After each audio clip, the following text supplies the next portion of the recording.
Stephen, we had a little bit of a closer look story that we wanted to put in here because one of the biggest movements that we've seen out of corporate America in the last few years is ESG, environmental, social, and corporate governance, which is effectively companies saying we're going to try to do better by our social policies, the way that we do our business, but most importantly for a lot of them, our impact on the environment. Well, according to a recent report from the IEA, data center electricity demands are set to rise over the next 3 years. This report discusses the fact that CO2 emissions are going to go up when electricity usage goes up. And it also discusses potential mitigations that companies have committed to doing to make themselves a little bit more carbon neutral. Also of note was the assertion that clean energy resources could meet this growing demand and help offset the need to rely on older power systems, which are a lot harder to optimize for efficiency. Stephen, when we look through this report, I mean, there's a lot to unpack here, and there's a lot of ways that it impacts IT in general. How is this going to affect IT spending over the next few years? Yeah, let's start by just talking about the report. And then what I'd like to do is kind of wrap up by talking about how we solve this problem. So, first, think about the report. What does the International Energy Agency say? Well, essentially, that global electricity demand is growing rapidly. In fact, they're projecting an average increase of 3.4% annually from 2024 to 2026. That may not seem a lot, but remember, we use a lot of electricity globally. And that means that this is going to affect everything on the planet. Now, this is demand. This is growth in demand. It doesn't that doesn't say we're outstripping supply, as we'll get to here in a minute. It also doesn't specifically criticize this. Remember, electricity demand is actually, in many cases, more green and more sustainable and offsetting carbon use, non-electricity energy demands. What I mean by that is think of, well, obviously electric cars instead of petroleum powered cars. Think about the shift from using coal and coke to electricity to make steel, or the shift from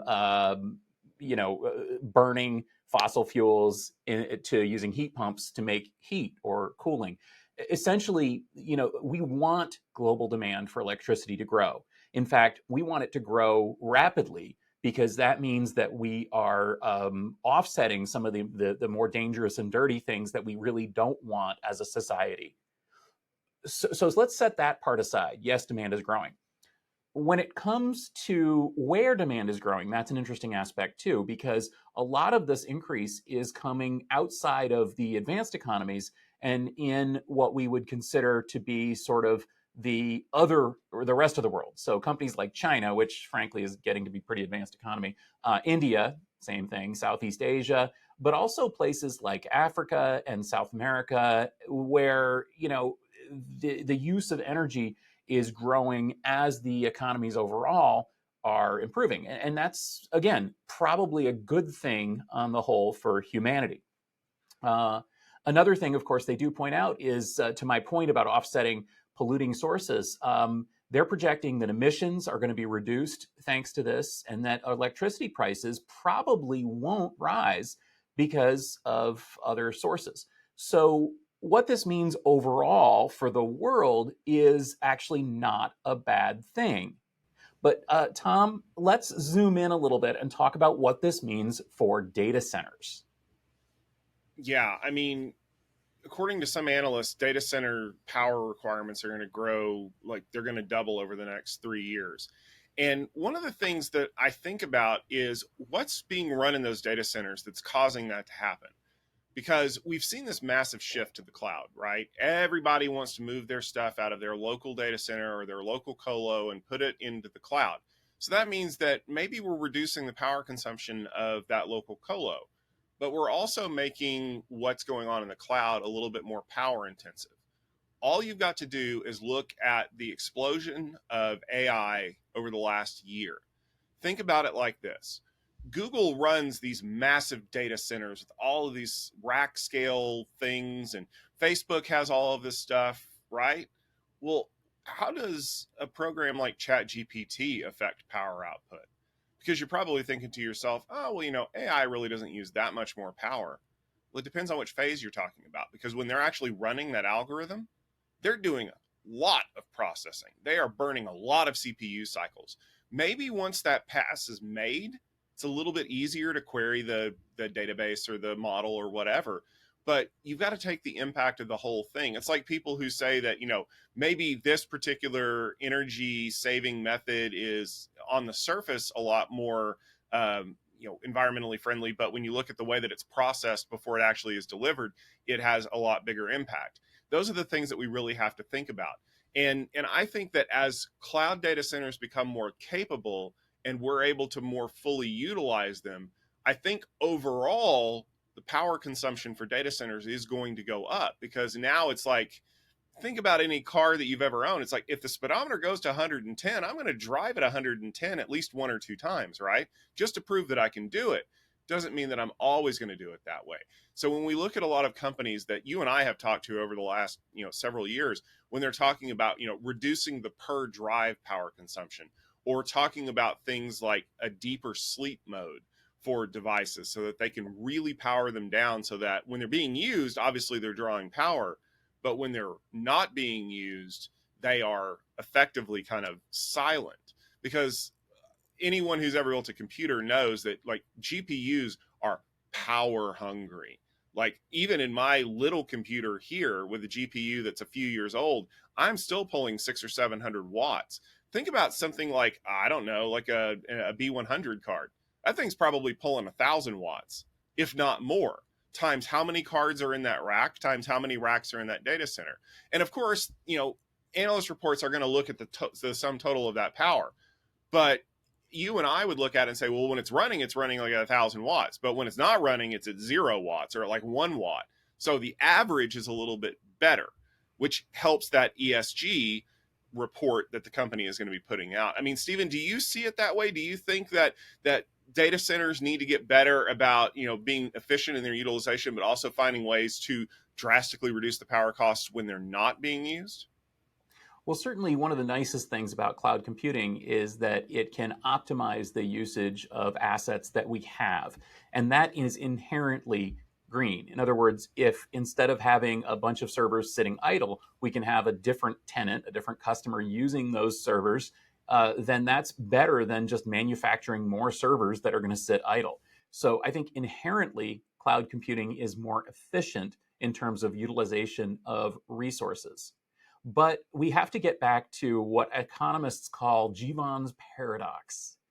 So, English economist William Stanley Jevons observed that as you improve the efficiency of energy production and thus drive down the cost of energy production, it paradoxically increases usage. In other words, you can't win. what we've seen again and again and again and again. I studied sociology. That's my background.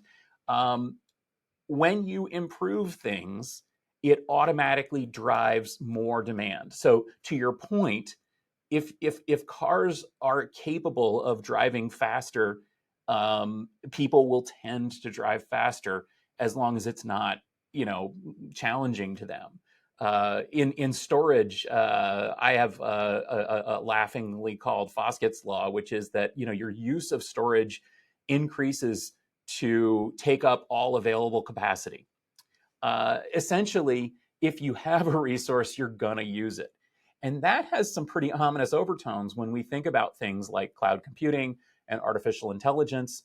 In other words, having this capability means that we're going to figure out how to use it. We saw it in crypto. We're certainly seeing it in AI. Everything's getting AI, whether it needs it or not, because it's there. It's available. We can use it. And we've seen this in software too, as software programming models have gone higher and higher level, and software programming has become easier and easier. It's become less efficient, but the hardware has become more plentiful, and effectively we've wiped out all the gains in hardware advancements that we've made because we're just soaking it up with software. I think it's pretty clear that we're going to soak all this stuff up. So let's get back to this. So as Jevons noted back in the 19th century, no kidding, in the 1865, we're seeing the same thing with electricity demand. Electricity demand is just going through the roof, More and more things are using more and more electricity, especially in the data center. I mean, we've got kilowatt parts now being installed in servers. We're getting back to the point where we're going to have power and cooling demands that are just going to be unheard of previously because we can. And you know what? We're not going to probably stuff that genie back in the bottle. The question that we have to ask is, how do we make better use of that stuff? And Tom, maybe do you want to talk a little bit about how we can maybe improve this situation before I talk about basically a slam dunk that makes this not as much of a problem? Well, I mean, there's always ways to do it, and we're trying to do as best we can. Things like reducing older fossil fuel plants, like we're retiring coal. A lot of companies are starting to look at, should we lobby to have nuclear power brought back online? Because I mean, that's something that we really need to consider. But also, things like electricity prices. Like, are you buying at the spot price, which we know can fluctuate? Are you negotiating with your power providers? Are you offsetting the ways that you're doing that? I remember growing up, there was this crazy guy on the hill in a small town who had one of those big wind generators by his house. Well, it wasn't as big as the ones we have now. And I thought that was the craziest idea until I realized, yeah, he doesn't need to pay nearly as much for electricity. Now imagine that at a scale. Maybe you're not going to get megawatts of power out of one of those things to power like something the size of SuperNap in Vegas. But, I think that that's something that you need to consider. I mean, there's a lot of ways that you can look outside of the data center to do this, a lot of things in general, because let's be fair, fusion power is not coming along anytime soon. I wish it was, because then that would solve all of the energy problems that we have, except for that pesky law. Now that we have more energy, we're going to keep using more energy.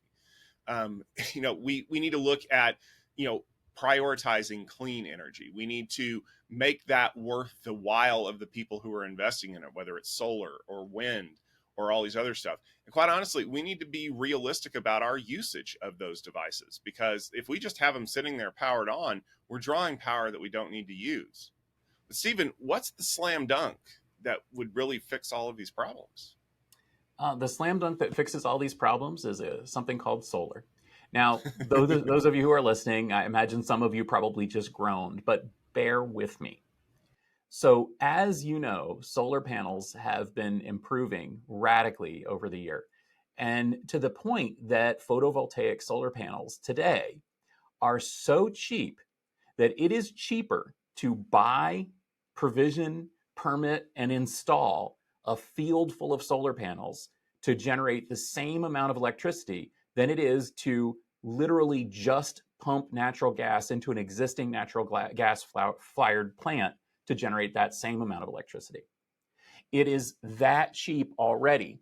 And what's happening is that the efficiencies of solar panels are projected to increase at a 20, 30, 40% rate over the next 10 years, which means that we're going to have even cheaper solar power. What this means is, paradoxically, that solar is now so compelling that it's being adopted by people you would not expect would adopt it. Here in the United States, there is more solar being deployed in so-called red states than there is in so-called blue states. Those of you who aren't Americans, that means that the sort of people who you might suspect would be all, fossil fuels and gasoline and coal and all that kind of stuff. Well, they're deploying solar at a more rapid rate than those tree-hugging environmentalists that you would think, the liberals that are driving their electric cars and stuff. Why are they doing this? They're doing it because it makes financial sense. They're doing it because solar is cheaper. There's plenty of space to put it. It's cheap and easy to deploy. And frankly, that fixes this problem. And it fixes it in a way that helps us all and allows us to move forward. I hear a lot of garment rending over how much power AI uses. You're right. AI uses a ton of power. I hear a lot of people griping and moaning about all these powerful new GPUs and CPUs and kilowatt this and cooling that. Well, guess what? The coolest thing is that the solution is here in the form of solar. Now, obviously, solar only works about a third of the day because, it gets dark here about half the day, and, there's clouds and storms and so on. But even at that, we've got really good battery capacity.